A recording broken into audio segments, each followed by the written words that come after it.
Hi Archers! So you want to beat chapter 10. Well, you've come to the right place. This is the gear I'll be using. When I did beat this chapter though, it was pretty much the same equipment, but minus the perfect epic laser bat. I recommend my item build because the dodge stat is very strong. Pets are what you prefer, and I'm using the death scythe because of its strong knockback, but any weapon should do. I've completed this chapter quite a few times now to study the chapter and to give you the best tips to beat it. So let's begin. On the left screen will be my recommended abilities for this chapter. If you're running Tornado, I do not recommend Ricochet, Bouncy Wall, and Pierce, and instead focus on the other recommended abilities plus major attack boost. So we have Front Arrow, Bolt, and HP boost. I got very lucky here. I'm going to pick up Front Arrow. Honestly, if I were able to pick up Multi-Shot and Front Arrow, well, pretty much for any chapter, but I can beat this chapter really easily. Okay, so I do kill them really quick at the beginning, but what I do here is I go to the middle and then I run back, kill the ones in the way, and then I try to stay on one side of the screen.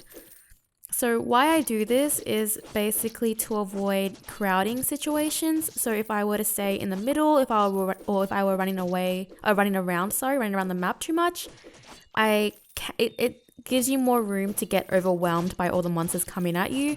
So instead, I stay at the bottom. That way I will focus on the monsters that are the closest to me and not just focus on like maybe 5 monsters that are running towards you when you're in the middle, where your character will just, attack the ones that are closest, which means you won't kill them really fast. Okay, so we have Holy Touch, Spirit Attack Boost, and Bolt Sword. Not the greatest abilities. We're going to get Holy Touch because that's the best crowd one I have, I guess. And we're going to get HP boost. Okay, so our ability picks are not that great, apart from Front Arrow. And then we have Attack Speed. I will pick this up because you should always get any help like that the game offers you. Always pick it up. All right, another big tip I would say is, I say this for generally a lot of my chapter guides, and that is to watch your character. You'll see that I can't see all the enemies. That's fine.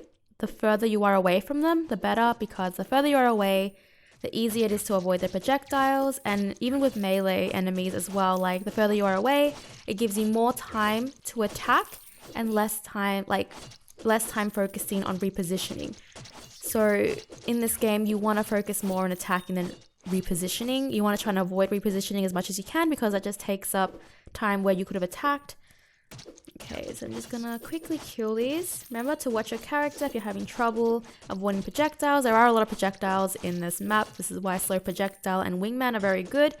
But if you don't have those, that's fine as well. I've completed this chapter a lot without the use of wingman and slow projectile. I feel like I don't need it personally.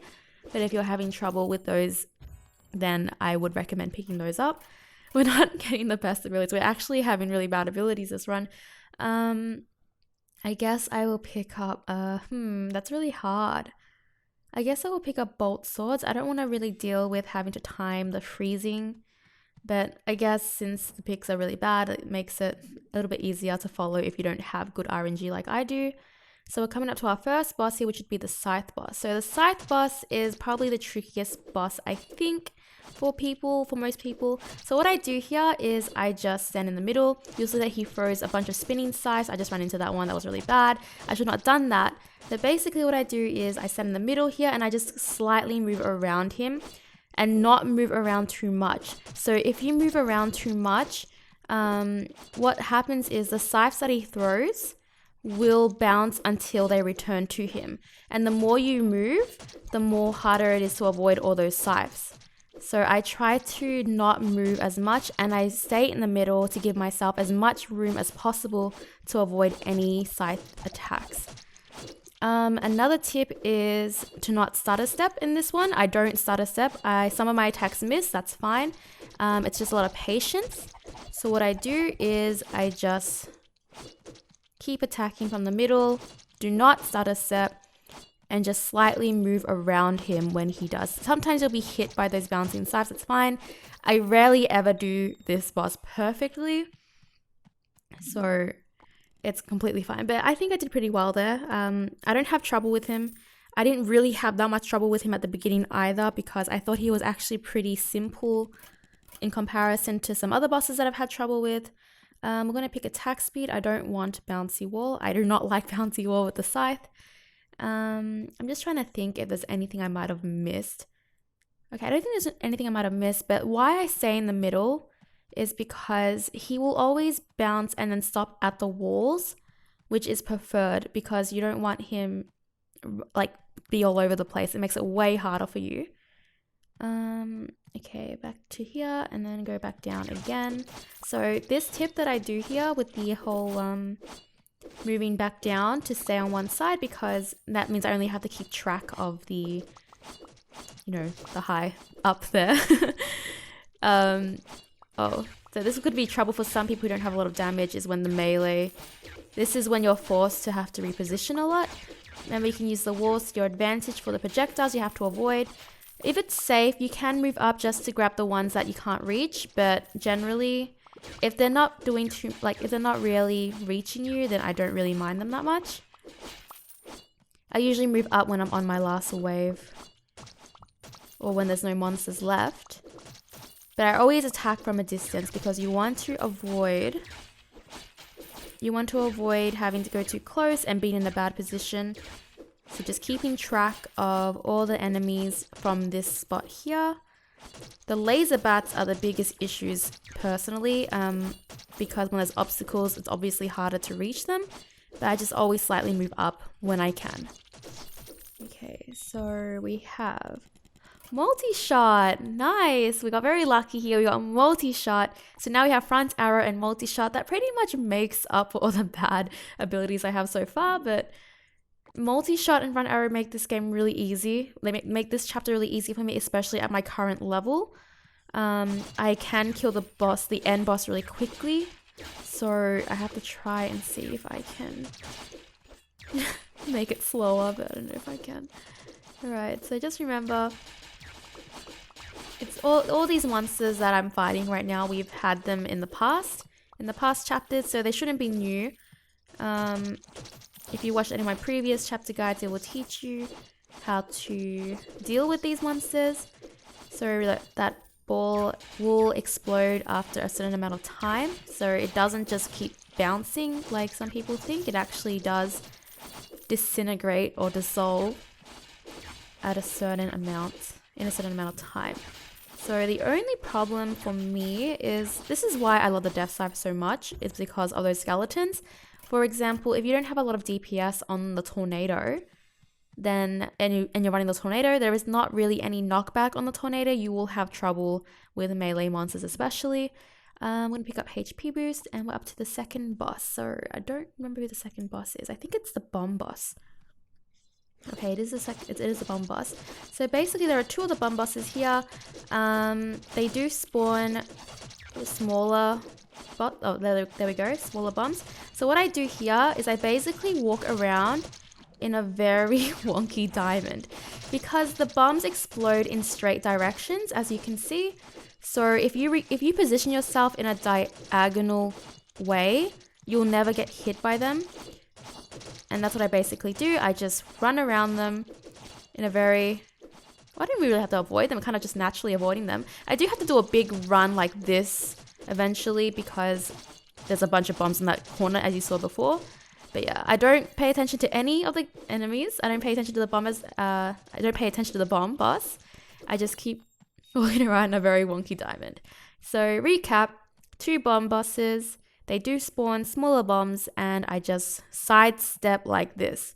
I just keep sidestepping. This gives time for the bombs to reach. If you do not run around like this, do not avoid it like this, because what happens is the bombs will be all over the place. So why I do pauses in between is to let the attack set. So the bomb attack will set on the position that you were in, and that's why I recommend just pausing. If you run around like this, you're going to have bombs all over the place. It's not fun. Okay, let's see what we get here. Maybe we'll get an ability. Oh, we got HP boost. Very nice. It's making up for the bad RNG before. And let's go back. Okay, so we're up to level 11. just gonna go up here and then go back down. Just get rid of these guys because they're in the way. We have the Scythe monsters now. So with the Scythe monsters, it's just basically like intense dodgeball. You don't really want to, oh, I really hate those bombs. So those bombs explode in straight directions. You also want to be in a very diagonal positioning with them. And don't run around as practically the same tips as the bomb boss. You don't want to run around. And with the Scythe monsters, I already killed them. You don't want to go back to the same spot too quickly because that's where their attack is set. You want to give it time to bounce there and then bounce away. And I try to focus on the Scythe guys as much as possible because they usually are the biggest issue in most maps. Well, excluding melee enemies. I hate melee enemies. I just hate how much they make you reposition. Well, they force you to reposition. Okay, so that was the last monster. We have Bolt, Chilling Blast, and Death Nova. Not the best abilities once again. I guess we'll go with Chilling Blast. It's good CC. We'll go for attack speed. I have a lot of health, which is really nice. I have picked up so much health boost. Oh gosh. It's tight spaces. I hate that. Just going to remember to watch your character if you're having trouble. And remember to reposition yourself diagonally against these blue bombers. They make it very hard because they do zone out a lot of areas. Okay, get rid of you. Good. More of the blue bombers. Like they're very close to me so I can focus them. Okay. We have 2 more waves, so it's not too bad. I think it was just 4 of those. Get rid of the Scythe guy first. I hate him. I think that means there's only 1 Scythe guy left at the top. So maybe if I can get him from here. I can't see, which is fine. Remember, if you can't see the enemy, that's perfectly fine. The further you are away from them, the better. Gives you a lot more time to dodge. Okay. I'm so happy these Scythe mages aren't like the ones in Chapter 11. I hate those ones in Chapter 11. Okay, we have Blaze, Blazing Star, and Toxic Star. We'll go for Blaze. Not the worst ability, but I would have preferred something else. Crit Miner. Okay, so we're up to the 3rd boss, which is, I think it's a dragon or a bug. I never really had a good look at him. So there's 2 of them, and they throw these. Okay, I think it's a dragonfly. I don't even know. They throw these blue. What are they called? Blue rocks. They split in diagonal positions, pretty similar to the bomb guys. Oh gosh, I'm taking so much damage. I'm not in the best positioning because they're so close to me. Okay, I think I'm gonna have to move up here. Okay, I'm gonna move up because they're so close to me. But basically what I do is I try to stand next to them. So I try to stand next to the... oh gosh, I'm not in a really good spot. Okay. That wasn't a really good run. I generally do not do as bad as was shown there. It was very hard to play and show you guys at the same time. But this boss in my books is one of the harder bosses personally. I actually hate this boss more than I hate the Archer boss that everyone hates in Chapter 11. You'll see when you get there. But basically, he was a boss in the previous chapter, and basically what you want to... I say basically so much. And what you want to do is you want to stand next to the rocks. You don't want to stand like diagonally of them because they split diagonally. You want to stand next to them because then they won't split towards you. I explained that much better in Chapter 9, in my Chapter 9 guide, if you want to check it out there. Oh gosh, I'm in a bad positioning. I was not paying attention. I should make my way down if I can. I'll make my way down. I don't have a lot of health, so I have to be very careful here. I'm pretty sure I can die with 1 attack. Oh, I got some HP there, which is nice. My previous run was better, but it's always my live gameplays that I'm really bad at. Okay, so we have the ice guys, just like my previous chapter guide. When they attack you, they do fire 2 projectiles in a row. So 1 attack is 2 projectiles. So always expect another icicle. I don't even know what they're called. Another sharp ice thinger. When you see one. I had trouble with them in Chapter 9. but they're not that hard anymore once you figure it out. Okay, so we have Blaze, attack speed boost, and shield guard. We're gonna go attack speed boost. Okay. Go attack boost. Or maybe I should go with the heal. I'm kind of low. Well, fingers crossed that I won't take any damage here. Just go up here and then go back down. Get rid of the bats. Excuse me. Okay. Multi-shot and front arrow are just two of the best the best combo in the game, the best abilities in the game. It's crazy how much damage you will do if you have these two abilities together. They definitely make chapter 10 very, very easy, in my opinion. If I didn't have these abilities, I probably would have to pay attention way more. Okay.